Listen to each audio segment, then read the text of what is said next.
अब जरा अनुराग, ये तो ठीक है 22 साल से नहीं जीती अवधेश जी, मैं आता हूं, लेकिन जरा एक थोड़ा सा मुझे बहुत ब्रीफ दीजिए, क्या लग रहा है अभी जिस तरीके से अब की बीजेपी ने उपचुनाव को एक अपना बहुत बड़ा मुद्दा बनाकर और कई मंत्री हर सीट पे 10 सीट पे उतारे हैं, सुपर 30 टीम उतरी, फिर दो दो 5 बड़े नेताओं को 2-2 सीटों का प्रभार दिया गया। आपको लग क्या रहा है, बीजेपी वहां फाइट में आ रही है और क्या वो इस बार कुछ कमाल कर सकती है? क्या अपने किसी सहयोगी को ये सीट दे के वहां पर एनडीए का कैंडिडेट खड़ा करके वो जीतने की स्थिति में आ सकती है क्या?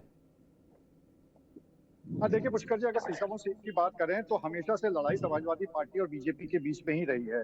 ये अलग बात है कि लगातार समाजवादी पार्टी जीत रही है, लेकिन एक दौर वो भी था जब लगातार बीजेपी के वहां से विधायक हुआ करते थे और एक बार नहीं बल्कि 3-3 बार हुआ करते थे। ये जो आरोप प्रत्यारोप का दौर है, ये उपचुनाव की वजह से है। इसमें कोई दो राय नहीं है कि बीजेपी ने एक तरह से अपना पूरा अमला इसको लगा दिया है, प्रेस्टीज इशू भी बना लिया इस सीट को कि उनको जीत के दिखाना है। वहीं पर समाजवादी पार्टी के लिए ये बहुत जरूरी हो गया है कि जिस तरह से उनके विधायक इरफान सोलंकी को कोर्ट से सजा हो गई, उनकी विधायकी चली गई, तो उसके बाद भी वो इस सीट पर काबिज रहें, तो ये उनकी भी नाक का सवाल बना हुआ है। तो एक तरफ तो यहाँ तक कि समाजवादी पार्टी की बात करें तो उन्होंने एक तरह से नसीम अपने सोलंकी प्रत्याशी को। की भी घोषणा कर दी है, नसीम सोलंकी को, जो कि इरफान सोलंकी की पत्नी है। और ये सारे लोग बिल्कुल सिर्फ आधिकारिक तौर पे कागज पे नहीं है। और अभी तो हम लोगों ने जब इंटरव्यू किया था एक्सक्लूसिव, तो नसीम सोलंकी ने खुद भी कह दिया था कि हाँ, मैं चुनाव लड़ रहे हैं।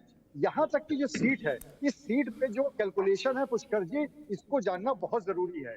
यहाँ पर सबसे ज्यादा मुस्लिम मत आता है, उसके बाद हाँ, दलित और इसीलिए पिछड़े 2 हैं, सीटों का उसके मेरे बाद पास ये आते हैं। चर्चा का था। तो इस वजह से यहाँ पर एक बहुत बड़ा मुस्लिम बाहुल होने की वजह से एक तरफ बीजेपी के लिए दुश्वारियां भी हैं, तो दूसरी तरफ ये बात भी है कि पहले भी जीतती रही हैं, तब भी वोटर्स ये थे। हालांकि ठीक है, परिसीमन के बाद स्थितियां चेंज हो गई, ये भी ध्यान देने वाली बात है। जी पुष्कर ठीक जी। है।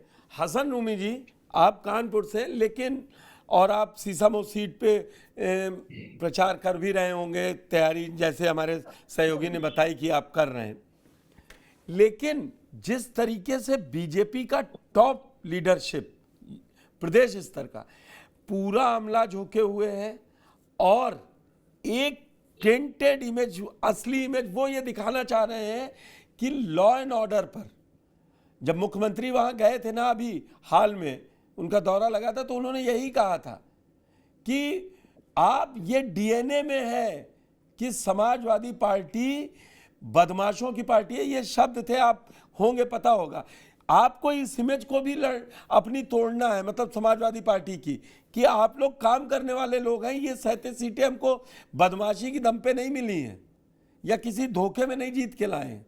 उसकी ये दबाव है कि नहीं है आप लोगों पे? देखिए, 2017 से लगातार उत्तर प्रदेश में भारतीय जनता पार्टी की सरकार है और अगर काम के दम पे होता तो पिछली बार जीत जाते। हम लोग इस सीट को विपक्ष में रह के भी जीते हैं और हम इसको सत्ता पक्ष में रह के भी जीते हैं। कानपुर में एकमात्र सीट पहले आर नगर के नाम से जानी जाती थी जी 12 से पहले, फिर ये सीसामऊ के नाम से जानी गई। लगातार 6 बार से यूं ही नहीं कोई जीत जाता, गुंडे बदमाशों के बल पर कोई लगातार नहीं जीत जाता। आपने जो, देखिए, ये माननीय मुख्यमंत्री जी का जो आरोप है और ये इस आरोप से ही नहीं, उन्होंने तो लोकसभा का चुनाव संलिप्तता लड़ा। तो पाई जा रही है ना, प्राइमा फेसी तो। संलिप्तता तो कौन सा दल ऐसा है कि जिसके नेता के साथ कोई अपराधी फोटो नहीं खिंचाता? कौन सा नेता है, आप बताइए। योगी जी के साथ हम आपको कितने फोटो गिना दें, कितने अपराधियों को गिना दें, तो उसका कोई मतलब नहीं है। जब कोई अपने क्षेत्र का विधायक, सांसद, मंत्री होता, हजारों लोग एक दूसरे के साथ आके खड़े होकर फोटो खींचते हैं, खिंचाते हैं। और ये सामाजिक अपराध जिस तरह के होता है, सिविल क्राइम, इस तरह के क्राइम में मैं किसी पार्टी का आरोप नहीं लगाता हूँ। कोई राजनीतिक दल अपराध नहीं कराता, चाहे वो भाजपा हो, चाहे वो कांग्रेस हो, चाहे सपा हो। लेकिन जब कोई वोट मांगने जाता है तो भारतीय जनता पार्टी वाले सिर्फ यही कहते हैं कि हम गुंडों को नहीं। अब बताइए कि किसकी तानाशाही काउंटर में चल रही है, किसकी तानाशाही दिन दहाड़े लगातार काउंटर किए जा रहे हैं। ये भी तो एक तरीके का अपराध है। मंगेश यादव को जिस तरीके से मारा, उसके बाद उन्नाव में आपने काउंटर किया। आपके काउंटर की फहरिस्त को अगर गिनाएंगे तो आपका ये भी तो अपराध है कि अच्छा, गोली ना कोई पुलिस वाला घायल होता है, गोली या तो पैर में लगती है या तो सामने जिस तथाकथित अपराधी होता है उसको मार दिया जाता है। अभी दिखाया गया कि कुछ मंचलों को व्हील चेयर पे ले आके दिखाया कि व्हील चेयर पे उनको गोली मारी, उसके बाद फिर जब जेल गए तो चलते हुए गए। तो ये सब चीजें नहीं, ये मैनिपुलेशन की कुशीनगर की तस्वीरें हैं, इस पे आपको जवाब देना पड़ेगा। वो समाजवादी पार्टी से एसोसिएशन निकल आ रहा है ना भाई, नकली नोटों के साथ पकड़ा जाएगा तो ये तो पार्टी की जिम्मेदारी है कि कैसे लोगों को रखा है। पदाधिकारी है वो देखिए पार्टी। ये पहली बात तो ये वो किसी हमारे संवैधानिक पद पे कोई थोड़ी है। और जब हम राष्ट्रीय किसी को सचिव है अभी भैया, तो लोहिया भारतीय जनता वाहिनी का पार्टी- कैसी बात कर रहे लोहिया हैं आप? वाहिनी के राष्ट्रीय सचिव हैं। देखिए ऐसा है कि भारतीय जनता पार्टी के दल में कितने अपराधी वहां पे हैं, तो कितने आप अपराधियों बताइए ना, को आप जाइए सत्ता कोर्ट का में कि ये लोग कनेक्शन मिल रहा है। कोर्ट में क्या नहीं, मतलब पुलिस भारतीय थाने जनता में- पार्टी करेगी तो आप भी करने इसको लगेंगे बताने क्या? से क्या ये उनके संविधान में है अपराध क्या? बढ़ाएंगे? नहीं नहीं विधायक जी, भारतीय जनता पार्टी करने लगेगी तो आप भी करने लगेंगे, ये संविधान में है क्या? नहीं, मैं कब कह रहा हूँ कि मैं तो कर फिर रहा हूं? आप अपनी पार्टी के प्रति उत्तरदायित्व है भाजपा का, भाजपा के प्रति है। अब आप ये नहीं, तो सवाल से भाजपा बच में रहे हैं पार्टी आप पे क्यों कि इल्जाम भाजपा में लगा भी रही है। है? नहीं। आपका राष्ट्रीय स्तर का पदाधिकारी सुनील जी, ठीक है, नहीं बात हसन जी, मैं जो आप बेसिक बात नहीं समझ रहे हैं। जनता के सामने बीजेपी सरकार में रहते हुए ये बता रही है कि लॉ एंड ऑर्डर मेरे ही समय ठीक है। देखिए, एक विधायक जो गलत कामों में संलिप्त था, जिसने घर जला दिया था, उसमें उसको दोषी करार होकर उसकी सदस्यता चली गई। देखिए, मैं यही तो कह रहा हूँ कि अपराध दो तरह का है। सत्ता का दुरुपयोग करके किसी पे झूठे मुकदमे लगा के तो आप कोर्ट ने उसको भी कहीं झूठे का भी आरोपों पर कोर्टों ने तथ्यों को जांचा होगा ना कहीं तो। देखिए, अभी तो ये सेशन कोर्ट की बात है। अभी ये जाएगा हाई कोर्ट में, हाई कोर्ट के बाद सुप्रीम कोर्ट में। फाइनल जजमेंट हम सुप्रीम कोर्ट का मानते हैं। अगर तथ्यों को जांचा, तथ्य बनाने वाले भी आप ही हैं, वादी मुकदमे का सहयोग करने वाले भी आप ही हैं। आप तथ्यों को जो भी अगर उसके फेवर में बोलने वाला खड़ा हो तो उसके बोलने नहीं देंगे आप। तो आप जितना भी आप अपराध का फ्रेम और वादी मुकदमे का जो भी तथ्य है उसको जो संरक्षण देने का है।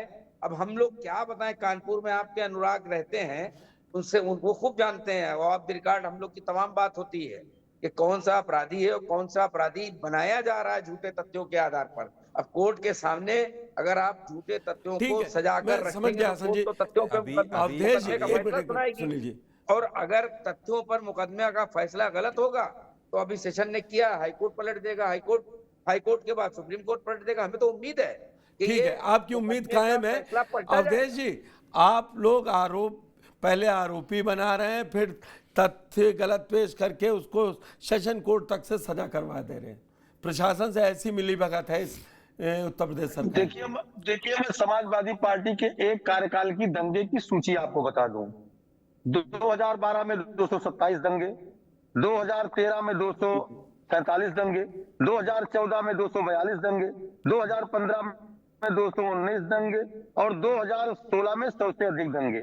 उत्तर प्रदेश की योगी जी की सरकार में कोई एक दंगा समाजवादी पार्टी के विधायक बता दे तो मान लो कि कानून का राज नहीं है।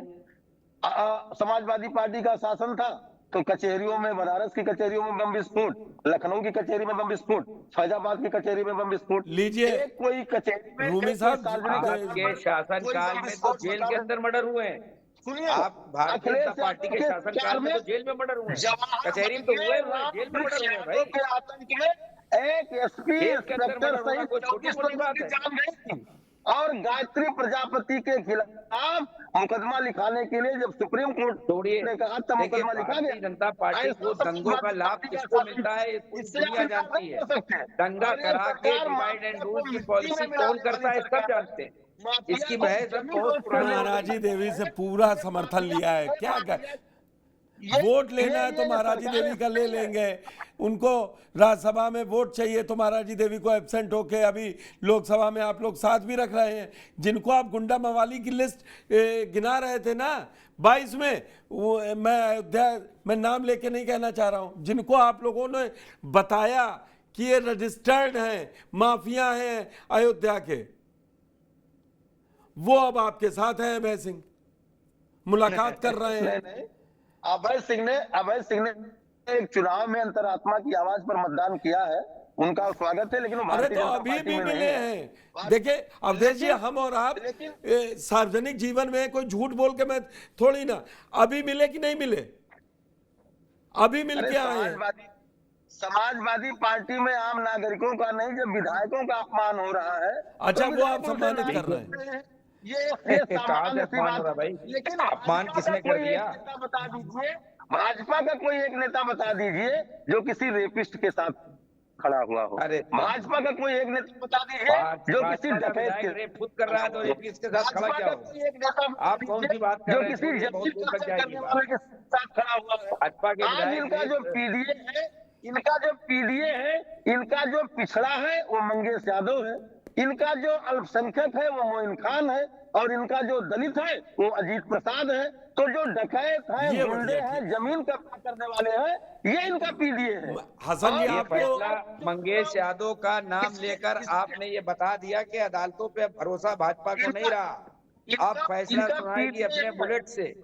आपने बता दिया कि हम लोग अब अदालतों के ऊपर ठीक है, अब आप दोनों के पास मैं आता हूँ। अब मैं समझ गया दोनों लोग एक गरीब दूसरे आदमी का। मंगेश यादव को जिस तरीके से आपने उठाकर उसका तथाकथित इनकाउंटर किया, अब आप उसको विधायक जी justify कर रहे हैं। समाजवादी पार्टी की सरकार में आप कितना गलत रंग बात राय ना पर करिए। एक एक लोग बोलेंगे तो ज्यादा अच्छा रहेगा, जनता समझ पाएगी।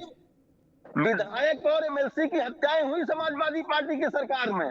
कृष्णानंद राय की हत्या, अजीत सिंह आपसे कहाँ पहुंचा दी बहस को आपने? छोड़िए, मुद्दे से हट गए सब। मुद्दे पे ही है। हम तो बता रहे थे कि हमने तो अनुराग से पूछा ही यही था कि सीसामऊ में कौन आगे है, क्या है। उसने बिल्कुल ग्राउंड रिपोर्ट बता दी। शारिक, कुंदरकी में मेरी जानकारी जो अभी तक कहती है 98 में जीती थी, वो भी चंद्रसेन सिंह जीते थे उपचुनाव।